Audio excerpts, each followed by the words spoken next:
Hi friends, host Eric here, host Talking with Famous People. I'd like to go through some comments, respond to them, talk about some things in general, I guess. Sauce about the BPD video says, when you say that a person who has endured an abusive upbringing cannot or struggles to play the team member as an adult, in comparison to someone who hasn't, you may be missing certain aspects or even displaying a biased viewpoint. Well, of course my viewpoint's biased. Everyone's viewpoint's biased. The question is, do I allow my bias to disrupt my objectivity? It could also be posited that an abusive upbringing affords a person the insight and experience to deny further abuses as an adult. I'm sure it does. The problem is, you can have a strong impetus to not permit further abuses as an adult. I have that about, I don't get bullied at all because I got bullied some as a kid. Not terribly, and not as bad as some others for sure, and intermittently, not. It wasn't a day after day kind of a thing. It was not bad enough that I was able to have an appropriate response to it. The thing is, you may be very resistant towards anything resembling abuse or bullying if you've been abused or bullied, but if you can't tell the difference between actual abuse and normal healthy relationship, then it's irrelevant how strong your defenses are because you're going to be defending against the wrong things.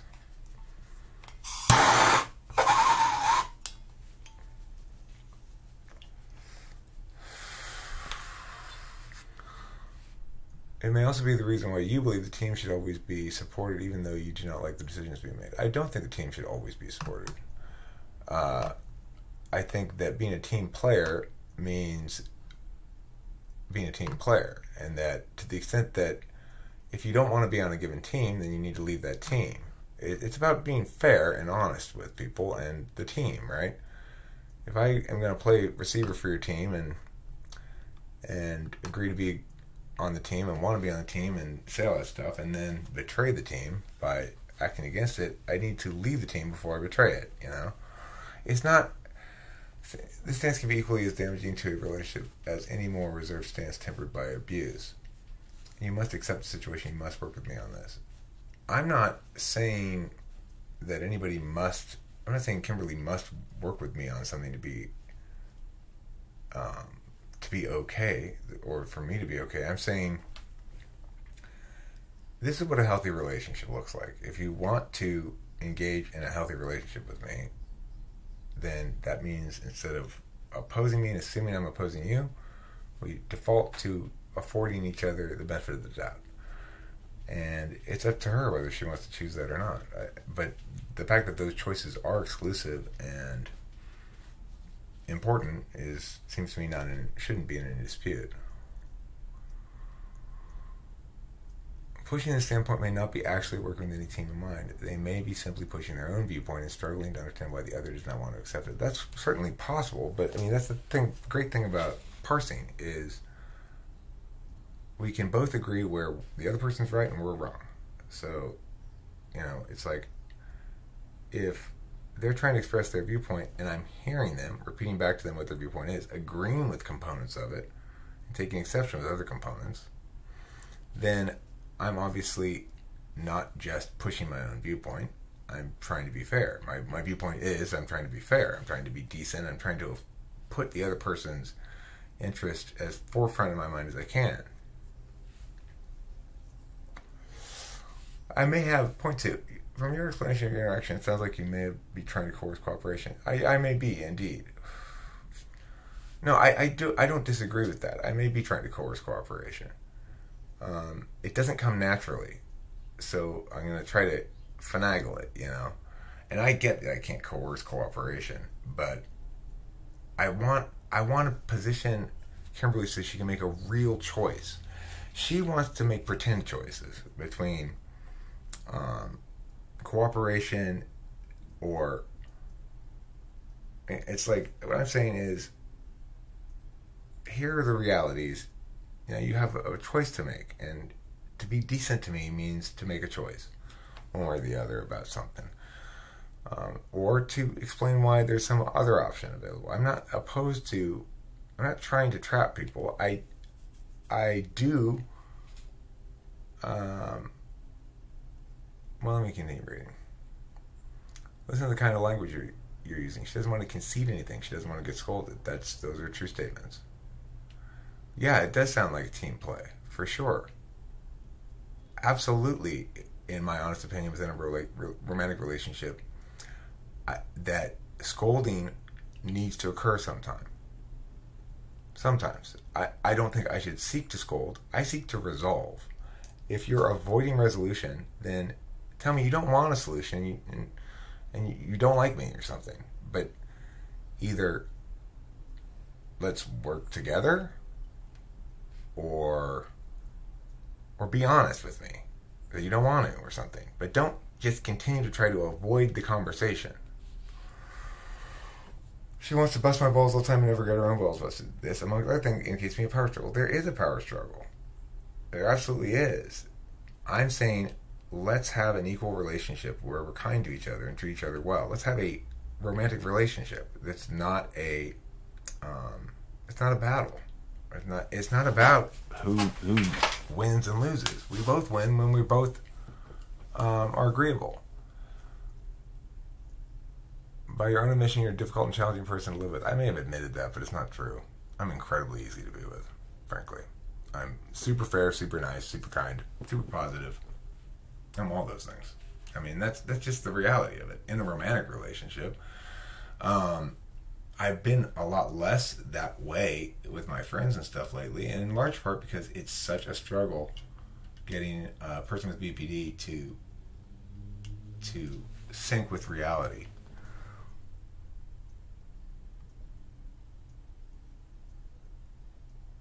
I do acquiesce to her complaints all the time.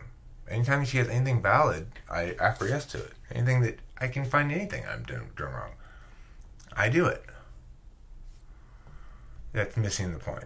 Every positive can easily and much more strongly be reversed by a negative. Okay, well, that's not how it should be. If you want to deal with me like that, you want to say that you have to do 10 great things for everything that hurts my feelings to balance out, then you're not being fair. Am I interpreting this correctly? Releasing control of your own will in regards to your relationship to people on the internet? No, to God, actually. That's what I mean by the slabs, basically. I've prayed for God to give me guidance on the matter. I mean, God may be a stranger, but where did you get the idea that the slabs are the people on the internet? That's a crazy interpretation. So this is all based on the wrong assumption. I'll just skip it. Your interpretation of her seeing you as wronging her when you were only not living up to your expectations. You've been in the typology game for years. You must understand the different types perceive slights in completely different ways. Well, that's fine. We can all have our own interpretation of the facts. But we cannot perceive our feelings as the determiner of what the facts are. So the perfect example in that video is the supermarket one. She may have felt that way, but that's not how it actually went down. We could look at the footage. I keep trying to tell her, let's have conversations on tape. Let's have our fights on tape so we can post-mortem it. So we can go back and talk about what we said and what they mean and whatever.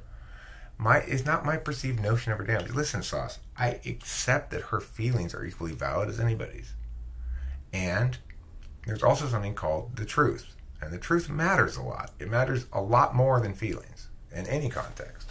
Because no matter how strongly you feel about it, if you're just plain stone cold wrong, then you are. And there's no avoiding that fact. And that's the situation here. So, if Kimberly may feel, for example, that my speaking harshly to her in the store justifies a steak knife to my chest.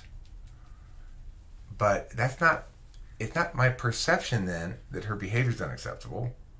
That's reality. My behavior may have been somewhat bad, but we all have to accept that there are reasonable responses to things and unreasonable responses. Not the feeling response. The feeling response is always valid. but not always correct or proportional or appropriate or healthy. So we want to try to match those things up as best as possible. I could be aspects of her character and you find challenging or irritating. That's not what we're talking about here. That's absolutely not. See, this is the thing that non-objective types don't seem to get. My objectivism is real. It's not a game. It's not a trick. I'm not trying to fool anybody. I'm actually trying to figure out where I'm wrong so that I can fix those things. I can get rid of those things. And in order to know when I'm wrong, I have to be honest with myself about things in the world as well. I can't lie to myself about what is actually happening because I want to be so fair to Kimberly that I forget about the truth. That's not good for anybody. So it's not my perceived notion of her damage. I see there are other interpretations. Like I said, though, Sauce, if in fact she stabbed me in the chest, let's say didn't kill me right here, just stabbed me right here in the chest, because I forgot to get her coffee, then at that point you'd have to acknowledge that one party is in the wrong and one party's in the right.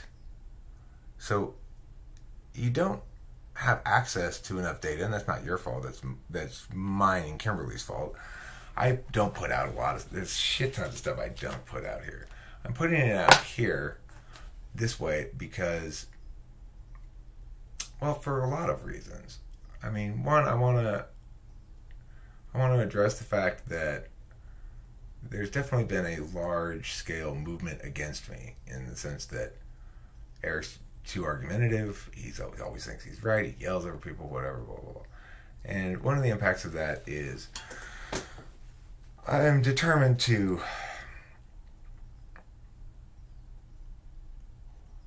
remain more detached about things in general. You know, people are going to be wrong, and that's fine. And I'll be wrong sometimes too, and whatever. There's no reason for me to get upset about shit. And I'm pretty determined I'm not going to at this point. Going forward, yell at people and stuff. But if you want to, if you care at all about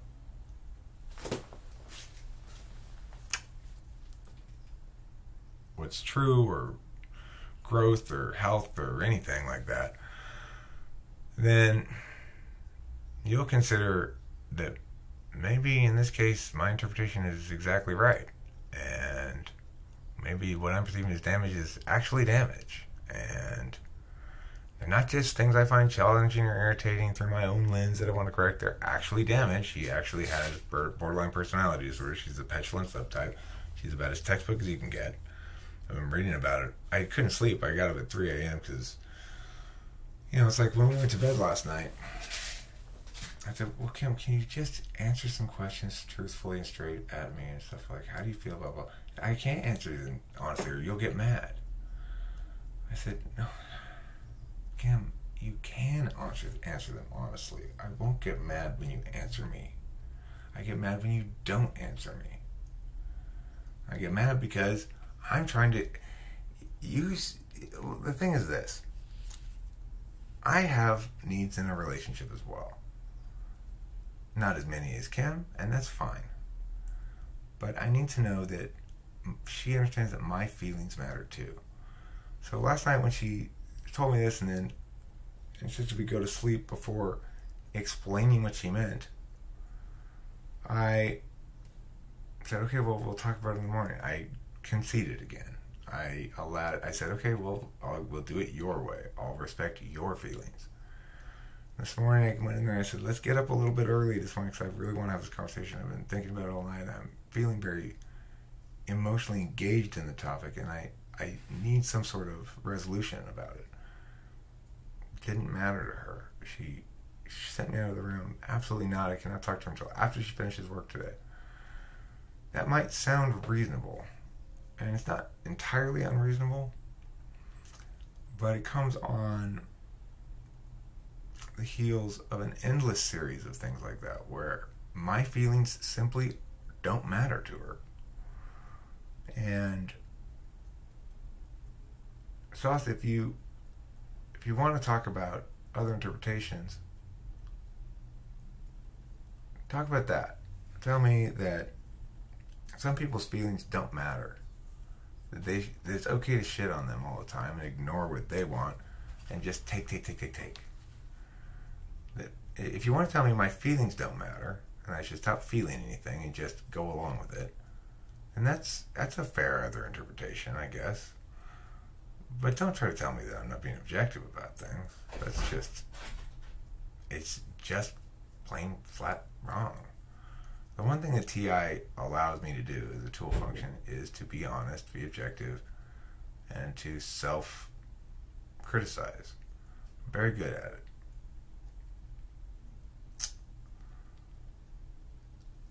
But it's important to remember that it's a two-way street. I can spend as much of my attention as I want on fixing my own interpretations, being more broad-minded, acknowledging my bias, all that kind of stuff you're saying. And it won't get me anything I want in the relationship. I asked her what she wanted. She said security. I pointed out that I'm providing that in a way that she frankly would be fairly lost without right now. I don't know what she'd do if we break up. I don't know. She can't afford to stay at this house without me here. She could get another roommate, but even then it's going to be tight for her. She had a large amount of money from her first divorce, and she had finished using up all that money just about the time I met her. She was in desperate straits. She was about to go to college up north, to a career college, to learn a new career as like a psychiatric assistant or something, because she's at a turning point, The answers she gives me aren't real, because in these kind of situations one can do that, sure, but I'm not. And when she's trying to position it as if I'm doing something wrong, she's misrepresenting me. It is absolutely the case. I have directly addressed your own take on the situation, not so much talked to Kim about any of this once. To me, I can see many issues with you. Right. Well, I have read it. I read it and responded to it. I don't care what your motive is. If you're right, you're right. If you're wrong, you're wrong. You can have a bad tone with me. You can have awful motivations. You can be intended, anything like that. It doesn't matter. I don't care if you're defending Kim or attacking me. You can do that too. If you're right, if your points are valid, if you make good points, I will agree with you. I will not worry about your motives, your affiliation, which side you're on, or any of that stuff. I'll worry about the fact that you're saying some things that make good sense. To just about anybody else in the world, I think this would be, I would probably say something very similar myself.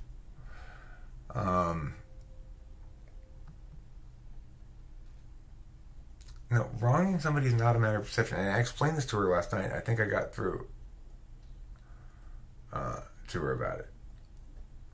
Which is, if I promise to not drink alcohol, for example, and then I drink it, I failed to live up to your expectations, and I betrayed your trust. If I don't promise to not drink alcohol, but you expect me to not drink it, and I drink it, then I've failed to live up to your expectations, but I haven't wronged you at all, because I haven't violated your trust at all. If I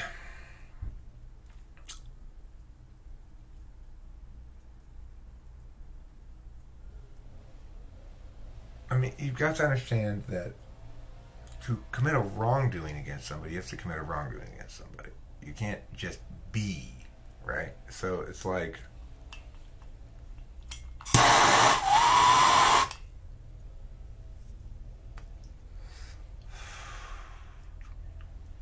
She likes to say this. Well, when we first got together, I said it was a deal breaker X. I said that I don't agree to that. Maybe you're a deal breaker, and that I don't need to agree to that. But I'm not going to. I'm not going to agree to those terms. So if I do X, then you'll have a choice to make. And she's repeatedly said in the aftermath of that I've violated her trust in some regard. And I said, no, I displayed what a trustworthy individual I am. I didn't lie to you. I told you I wasn't going to agree to that. And she doesn't understand that there's a difference between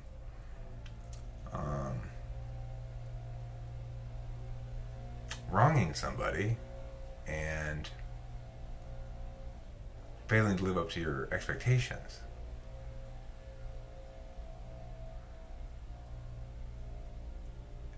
It's not a matter of whether it's valid. Her feelings are always valid, okay? Her feelings are valid. And my feelings are valid too. So those aren't very useful in determining things. But what is useful is factual data. So if I record a conversation between me and Kimberly, and I'm trying to work towards being accountable and acknowledging where I've been wrong, and I'm asking her to give credit to my feelings as well, and she's not, well, in that instance, then I'm not getting what I need out of the relationship. I need somebody who doesn't treat me like a doormat,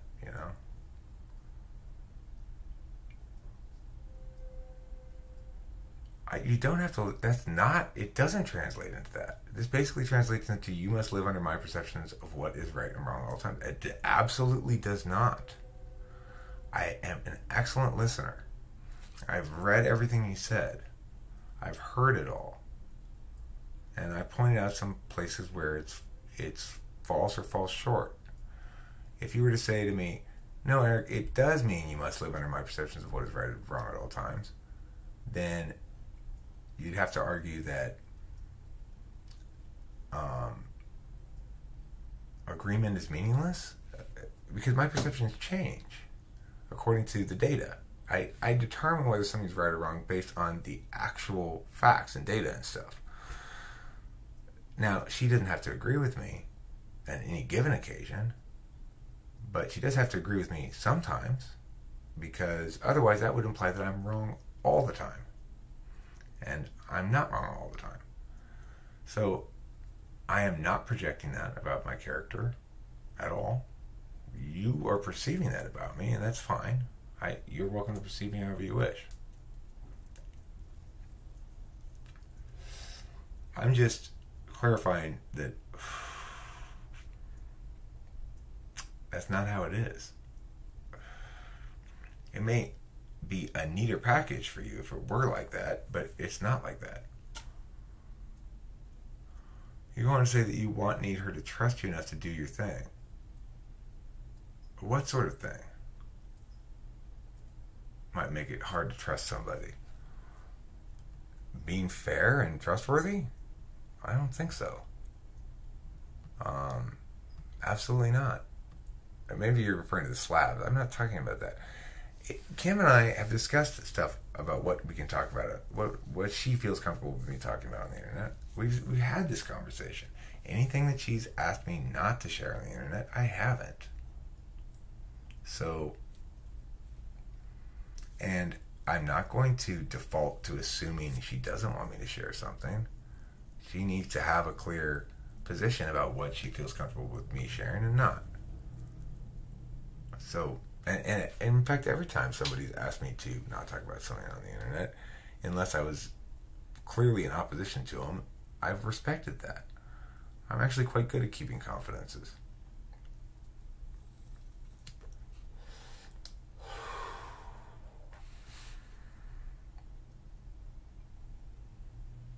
I'm not seeking advice.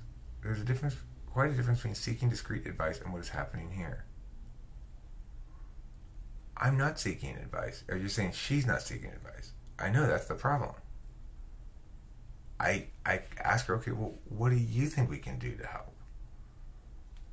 And her only answers are to blame me and to talk about what I'm doing wrong and stuff.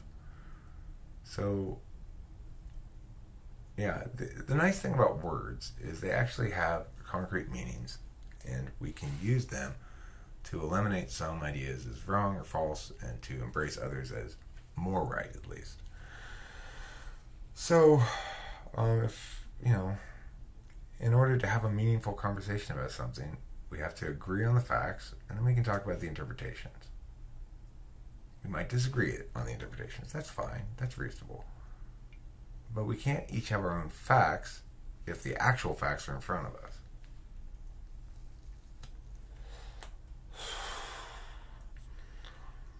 And if you're going to accuse me of things, of wrongdoing, without any relationship between your feelings and facts, then you're not accusing me of wrongdoing. You're just describing your feelings, and I haven't actually done anything wrong.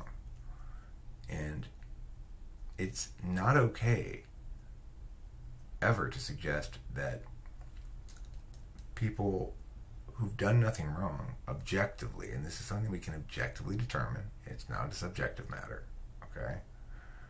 It's never okay to say to somebody, even though you are being wronged, they are legitimate in wronging you. So it's important that we define those terms. What does it mean to wrong somebody?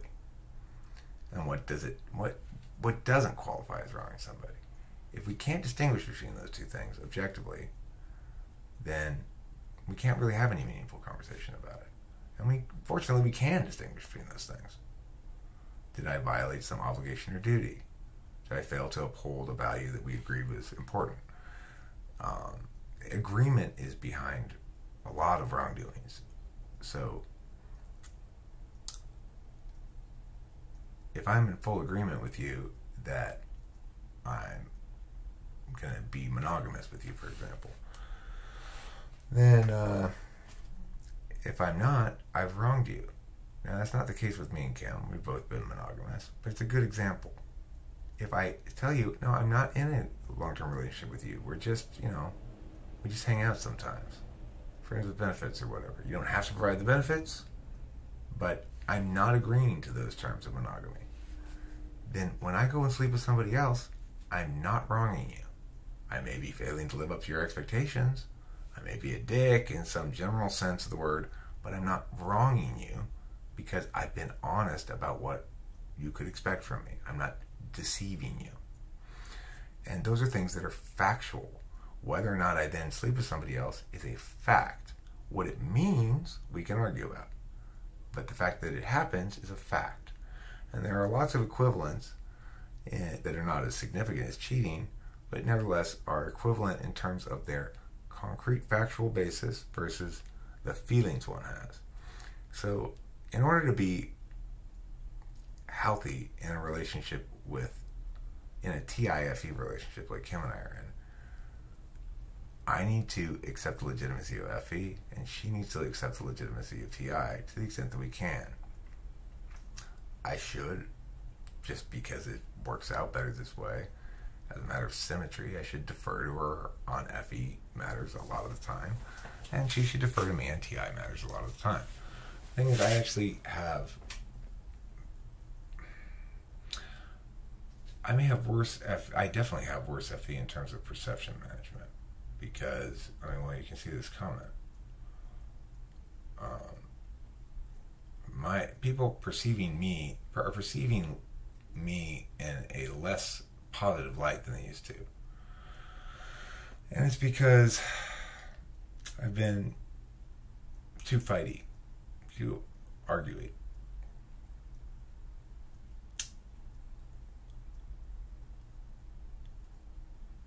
I'm a very strong and settled person in myself. I know who I am. I have good self-esteem, and it's not easy to break me down.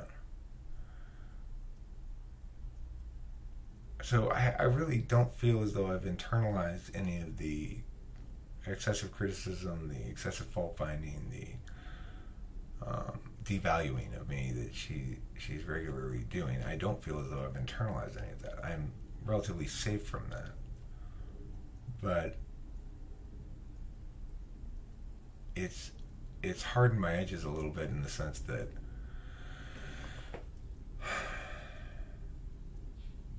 it takes all my patience to deal with her obstructionism, such that when I come onto the internet and talk to my friends and stuff, I just don't have much patience left for bullshit. You might think I was being mean to Susie or something in that fight. She was just fucking wrong. That's it. She was completely wrong about everything. And there's no other way to interpret it.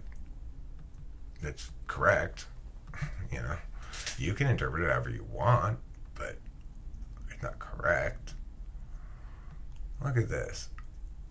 In my arguing or discussing, he asked argumentatively, trying to distance himself from that glaring self-contradiction. This is how people are perceiving me now, right?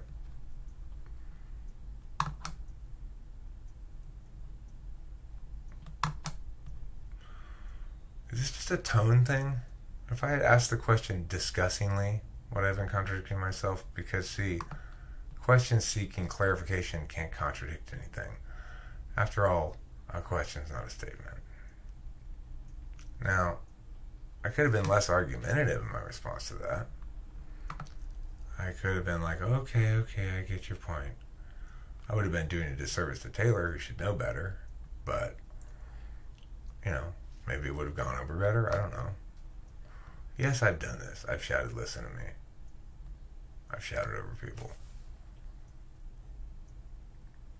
Why? Unlike when Sauce did it to me, I do it because, guess what? The other person isn't listening, and they're not responding to what I'm saying.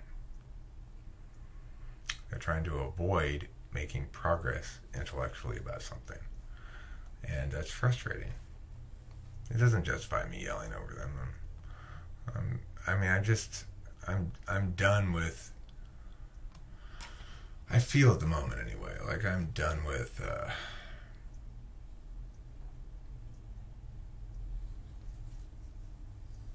I'm done with that aspect of a life of service. I'll just hold you in contempt and not say anything. Not you specifically, but whomever, you know. It's not worth it. It's not worth banging my head against the wall to try to get to some sort of dialectic when people are just too attached to whatever it is they're saying to engage me meaningfully. Look at this. I won't believe in UFOs until I see concrete proof. Concentrate proof, actually. Oh, concentrate proof. All anecdotal till then. Okay, Sandra, well, first of all, can you tell me about what concentrate proof is? Because is that like orange juice concentrate? That you just add water and you get proof? Or is it anything that's not anecdotal? So what makes something anecdotal? Is it just because a person is reporting what they've experienced or seen? Is all such evidence anecdotal? Do you dismiss all such evidence? Do you have a definition of it? I'm not asking you to believe in UFOs. I was suggesting that there are certain instances in which Occam's razor suggests a UFO is a better explanation than any existing alternative. It doesn't mean I believe it. People misunderstand belief so badly. There's no such thing as belief, okay? There's behaviors and there's affirmations and negations. I'm not willing to affirm the existence of aliens because I don't have a strong enough case to definitely win it. But if you want to affirm the non-existence of aliens, I'll whip your ass in a heartbeat. Because you don't have the data to affirm that either. You know, and a field of ignorance isn't going to help either of our sides. So that's a wash. Just the fact that we haven't got any proof yet doesn't mean they're not there. Just because we have gotten lots of, you know, glimpses and half shadowy things, that doesn't prove that they're there at all. So we're in a state of ignorance regarding what you would call concentrate proof. Fine. But it's a lot harder to negate. I mean, it's a lot harder to affirm the negation of UFOs than it is to affirm the actuality of UFOs. And it's a lot easier to negate the affirmation of the absence of UFOs than it is to negate an affirmation of the existence of UFOs. So you're saying, I don't want to argue about this at all. I don't want to hear any arguments. This isn't an argument. This is something I possess, a belief. Well, that's just because you don't think well, you know? I mean, thinking well means understanding that we don't hold beliefs. We engage in behaviors that would seem to be predicated on beliefs. We affirm statements, we negate statements. We don't believe things in any meaningful sense. You don't have in you somewhere a box full of beliefs that you carry around. So, you know, you're many, many miles from engaging meaningfully about the topic. Sandra Neal. And then this, Brittany, you're so fucking nuts. This thing that you're saying, it's just...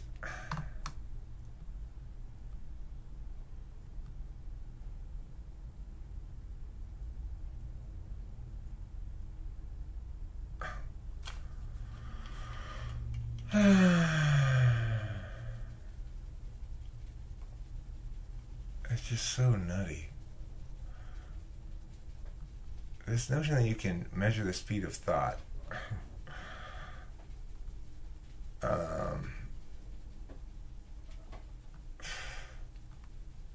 know.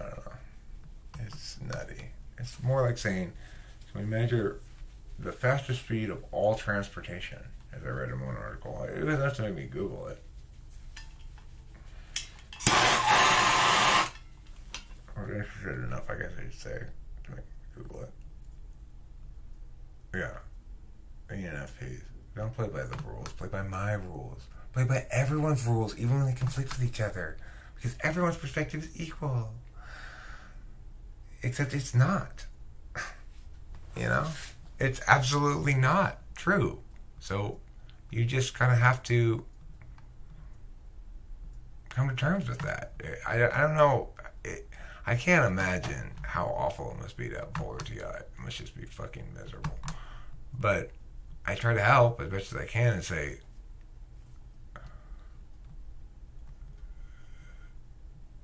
this. It's short for host Eric. It stands for.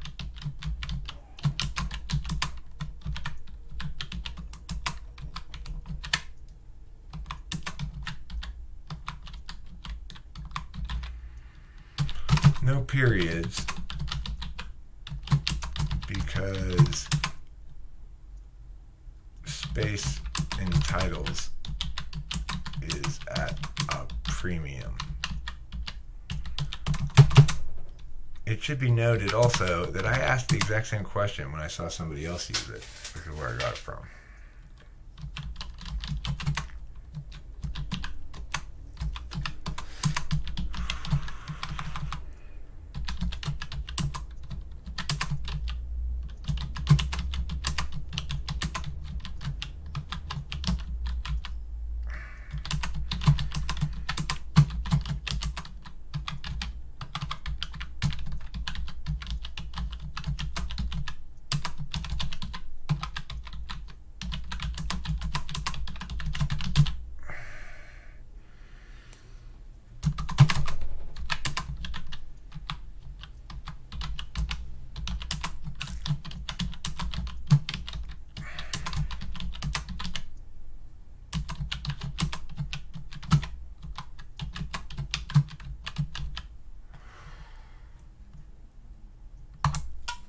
Okay. Anything else we need to talk about here?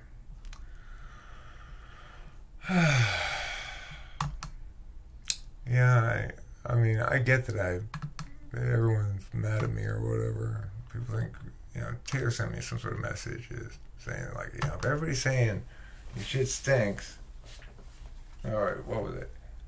If everybody around you starts smelling like shit, check your shoes. But nobody around me started smelling like shit. Everybody was telling me I smell like shit. So maybe they should all check their shoes.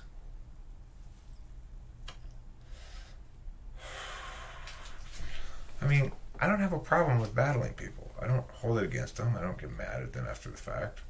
It's a natural part of life. It's the way I know to improve. To excise wrongness, replace it with things that are more correct. I try not to make arguments that leave me wide open to fucking flying roundhouse kicks. And when somebody else does, and I go, that leaves you really wide open to a flying roundhouse kick that really doesn't make any sense, then I'm the problem, half the time I'm not even delivering the kick. I'm just sort of pointing out that, or even just going like, okay, but if you do this, then, and then, everybody freaks out. Sorry. I mean, what the fuck do you want me to do? Lie to you?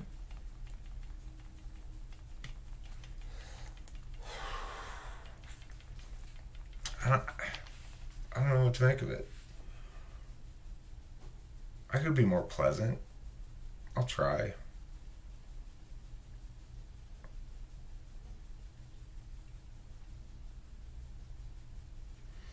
I've dealt with naysayers before.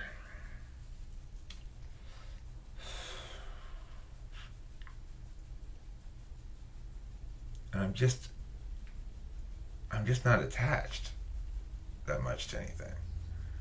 Even if I am caught up in the moment and letting my feelings drive my decision making, the next day I'll come back and say, hey, I'm sorry, my bad. As I've done to multiple people in the rooms. Like I go, you know what? You were right yesterday, Jane. I shouldn't have talked like that. I said that to her one time. Did it do any good? No. The next time I saw her, she was like, just absolutely hateful. Why? I don't know. People don't know how to play fair or something. I mean, I make a consistent habit of, when I'm wrong, and I don't admit it in the moment, of going back and finding that person later and saying, hey, listen, I fucked up. I was wrong when I did that. I shouldn't have done that. You were right. I apologize. It's called human decency. So, I don't know. If people want to condemn me, go ahead. But I'm not susceptible to being gaslit, frankly. And I'm not susceptible to a big pile of naysayers saying nay. I know what the truth is. I live it every day.